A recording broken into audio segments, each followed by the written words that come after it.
المشاهدون الأفاضل، طيب الله أوقاتكم أينما كنتم بكل خير. أحييكم وأقدم نشرة أخبار المساء المستهل بالعناوين.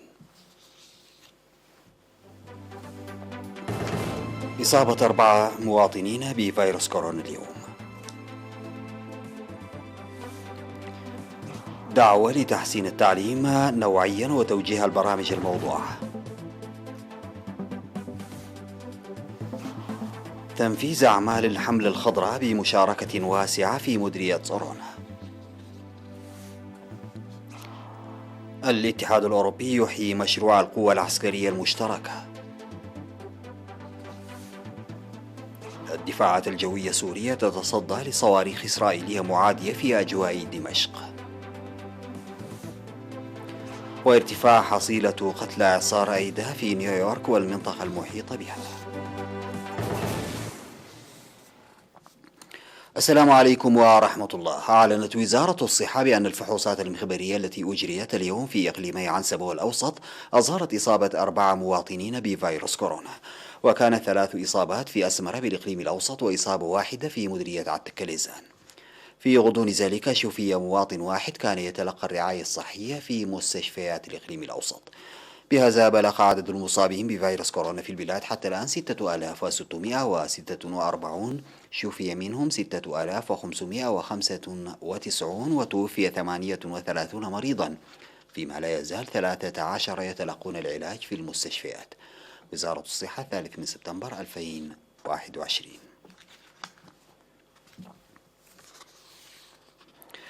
دعت جلسة التشاور والتفاكر المنعقدة في 26 و27 في مدينة كرن لتقييم أنشطة مكتب التعليم في مديرية كرن في العام الدراسي 2020-2021، دعت لتحسين التعليم نوعيا وتنفيذ كافة البرامج التعليمية بتوجيه خطط مرسومة. وأوضح مسؤول مكتب التعليم في مديرية كرن الأستاذ يوسف عقبة سلاسي في التقييم المنعقد تحت شعار العمل الجماعي لتأكيد الكفاءة التعليمية إن المهام الرئيسية والأساسية تكمن في العمل المنسق والفعال، داعيا المعلمين والآباء ولجان المدارس ووزارة التعليم والإدارات وغيرهم من الشركاء للقيام بعمل جماعي ابتداء من مرحلة التخطيط وحتى مرحلة التنفيذ. وأشار التقرير إلى ارتفاع نسبة نجاح الطلاب مقارنة بالعام الدراسي الماضي، إلا أن هذا الإنجاز تحقق في المرحلة الابتدائية فقط، ولم يستوفي المقاييس التي وضعتها وزارة التعليم في المرحلتين المتوسطة والثانوية، وسوف يتم التعامل بجدية مع هذه المسألة خلال السنوات ال5 القادمة. وأوضح التقييم مشاركة الطالبات على مستوى المديرية في رياض الأطفال بنسبة 48.17%، وفي المرحلة الابتدائية 45.16%، والمتوسطة 49.6%، والثانوية 54.8%، فيما جاءت نسبة المنافسة تحرز تطورا ملموسا يوما إثر آخر، مشيرا إلى أن التعليم الإلكتروني الذي قدم في فترة الإغلاق التي فرضت جراء تفشي فيروس كورونا ساهم بفعالية لقرب الطلاب من مائدة التعليم. وبحث المشاركون التقرير المقدم مقدمين آراء وتوصيات بناءة، من ضمنها منح اهتمام أكبر لمسألة الزي المدرسي وبحث آليات تسهم في بدء التعليم المسائي وتعزيز الدور الأهلي في صيانة وتحسين البنى التحتية للمدارس، وكذلك خلق آفاق تفاهمية وتنسيق بين المدارس فيما يتعلق بالدعم المقدم من وزارة العمل والرعاية الاجتماعية للطلاب المحتاجين وغيرها من الاستفسارات والتوصيات البناءة. من جهته قال مسؤول التعليم في إقليم عنسب الأستاذ كفلاي عند ميكائيل إن تنظيم أعمال تقييمية جادة بالتعاون والتنسيق مع الجهات الشريكة تساعد لإيجاد حلول سريعة وتنفيذ الأنشطة التعليمية بفعالية، لذلك يجب العمل بهذا النهج في المستقبل. من جانبها قالت القائمة بأعمال إدارة مدينة كرن السيدة لتنقوس أبراهام إن ازدهار البلاد تتأكد بالاستثمار الجاري على القطاع التعليمي، مؤكدة تعاون إدارتها كالعادة. هذا واستقطبت مدارس مديرية كرن 25881 طالبا، بينهم 48.4% من الطالبات حسب إفادة مكتب التعليم في المديرية.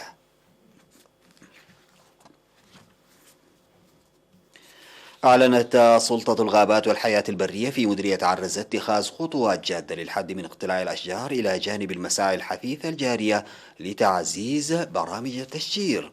أوضح مسؤول السلطة السيد محمد جيتا فيلي بأن أنشطة الرقابة التي جرت خلال الأشهر الثمانية الماضية أدت للقبض على 420 كنتالا من الحطب و400 قطعة فحم، وذلك أثناء نقل المخالفين ذلك الحطب والفحم ليلا متسترين تحت جنح الظلام إلى مناطق ميدمة وعرزة ومدن أخرى بالدواب.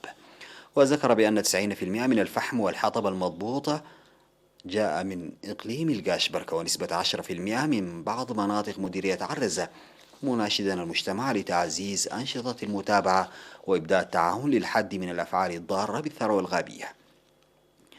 في غضون ذلك أشار السيد محمد إلى تغريم مقتلعي الأشجار بطريقة غير قانونية بمبلغ مالي قدره 2.5 مليون نقفة، وقد انخفضت مخالفات اقتلاع الأشجار هذا العام بنسبة 70% بفضل أنشطة التوعية المنسقة والمتابعة الجادة.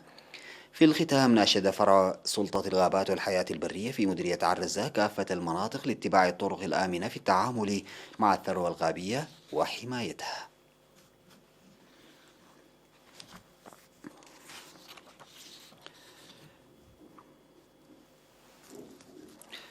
يقدم مستشفى عداقة حموس العمومي خدمات صحية ناجعة تسهم في تأمين صحة الأموم والطفولة، متسلحا بأجهزة حديثة وقوى بشرية فاعلة.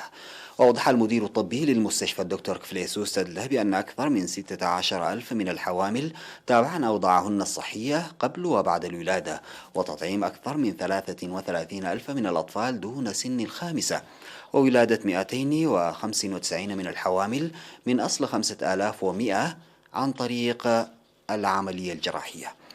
وأشار الدكتور كفليسوس إلى أن التوعيات المكثفة الجارية ساعدت في ارتفاع الحوامل المتابعات لأوضاعهن الصحية بنسبة 9.2%، وإصابة حاملتين بمرض الإيدز من أصل 763 من الحوامل قمن بإجراء الفحوصات الطبية.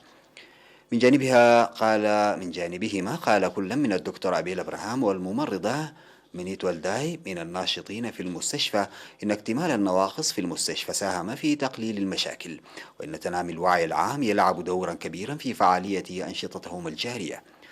أوضح المستفيدون من خدمات المستشفى إن أعمال المتابعة الجارية قبل الولادة يساعد في معرفة صحة الأمومة والطفولة، مشيدين بأنشطة المستشفى الناشطة ووفاء وإخلاص الأعضاء.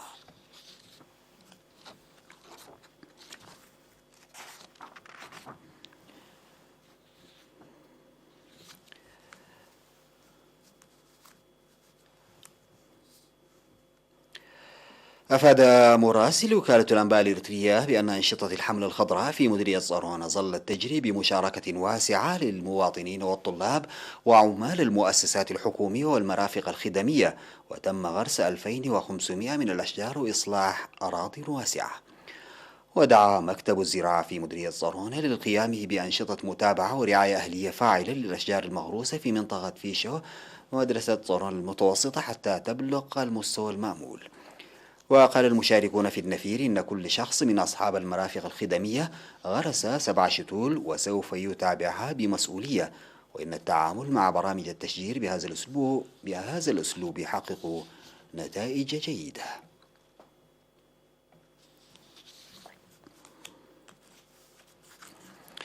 بعد الفاصل سيداتي وسادتي أعود بالأخبار الخارجية.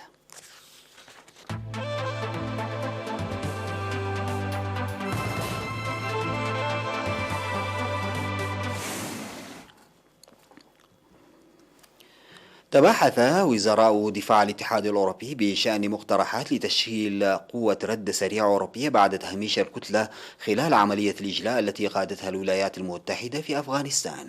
وتكثفت الدعوات في الأيام الماضية لكي تطور الدول الأعضاء 27 قدرتها العسكرية المشتركة الخاصة للرد سريعا على الأزمات بعد مشاهد الفوضى في مطار كابول التي تلت تولي طالبان السلطة.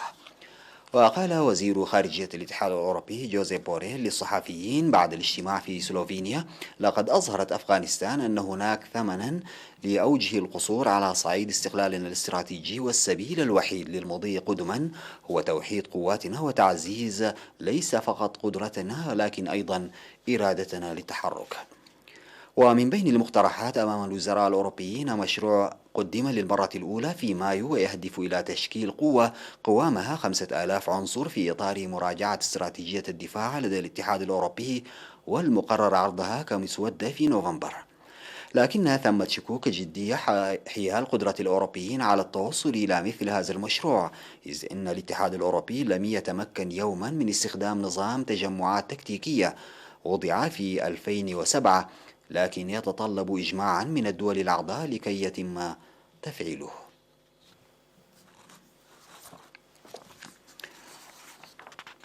قالت الوكالة العربية السورية للأنباء في ساعة مبكرة يوم الجمعة إن الدفاعات الجوية السورية تصدت لصواريخ أطلقتها إسرائيل في سماء العاصمة دمشق. وعرض التلفزيون السوري لقطات لتصدي الدفاعات الجوية لأهداف في سماء دمشق، قائلا أن قواته تصدت لصواريخ إسرائيلية في محيط دمشق، وأن بعض الصواريخ تسببت بأضرار مادية، وذلك تزامنا مع مطالبة النظام بضغط دولي على إسرائيل لوقف انتهاكاتها ضد المواطنين السوريين في الجولان المحتل.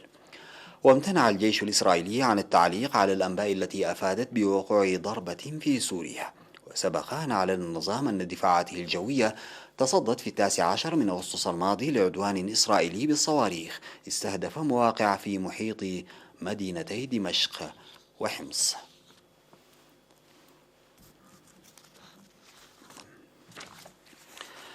دفعت مخلفات الإعصار أيدا فيضانات في منطقة نيويورك السلطات لإصدار إعلان نادر لحالة الطوارئ، وأسفرت عن مقتل 41 شخصا على الأقل جراء ما عد حدثا تاريخيا مرتبطا بالأحوال الجوية. وذكرت الشرطة والسلطات المحلية أن هناك 15 قتيلا في مدينة نيويورك وضاحيتها وثلاثة آخرين بالقرب من فيلادلفيا. وفي ولاية نيوجيرسي المجاورة عبر حاكم الولاية فيل ميرفي عن حزنه لأن 23 على الأقل من سكان نيوجيرسي فقدوا حياتهم جراء الإعصار. وحول الهطول القياسي للأمطار والذي دفع سلطات نيويورك إلى إصدار إعلان غير مسبوق لحالة الطوارئ الناجمة عن الفيضانات الشوارع إلى أنهار، فيما غرقت أيضا محطات المترو التي تم تعليقها وغمرت المياه السكك. وضرب الإعصار أيدا ولاية لويزيانا جنوبا نهاية الأسبوع محدثا فيضانات كبيرة وأعاصير، فيما خلف دمارا في الشمال.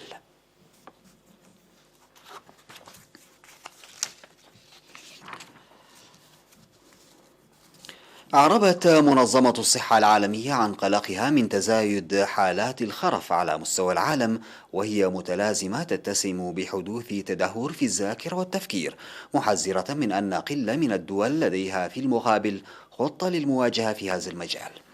وأفاد تقرير جديد أصدرته منظمة الصحة العالمية بأن أكثر من 55 مليون شخص في العالم مصابون بالخرف الذي يعود سببه الأكثر شيوعا إلى مرض الزهايمر. وتوقع أن يرتفع هذا العدد إلى 78 مليونا بحلول سنة 2030 وإلى 139 مليونا بحلول عام 2050 بفعل شيخوخة السكان. ومع أن الخرف الذي يؤدي إلى تراجع القدرة على أداء المهام اليومية يصيب في 90% من الحالات من تتجاوز أعمارهم 65، غير أنه لا يعتبر نتيجة حتمية للشيخوخة. ورغم عدم توافر علاج للخرف، أظهرت دراسات أن في الإمكان تفادي نحو 40% من الحالات أو تأخيرها من خلال ممارسة الرياضة بانتظام والامتناع عن التدخين وتجنب الاستهلاك المفرط للكحول واتباع نظام غذائي صحي والحفاظ على وزن مناسب والتحكم بضغط الدم وبمستويات الكوليسترول والسكر في الدم. ختاما سيداتي وسادتي لنشرة أخبار المساء أعود فأذكر بعناوينها. إصابة 4 مواطنين بفيروس كورونا اليوم.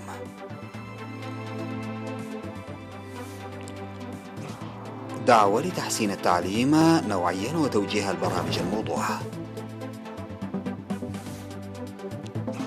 تنفيذ أعمال الحملة الخضراء بمشاركة واسعة في مديرية صارونا. الاتحاد الأوروبي يحيي مشروع القوة العسكرية المشتركة. الدفاعات الجوية السورية تتصدى لصواريخ إسرائيلية معادية في أجواء دمشق. وارتفاع حصيلة قتلى إعصار إيدا في نيويورك والمنطقة المحيطة بها. انتهت نشرة أخبار المساء، شكرا لمتابعتكم، السلام عليكم ورحمة الله تعالى وبركاته.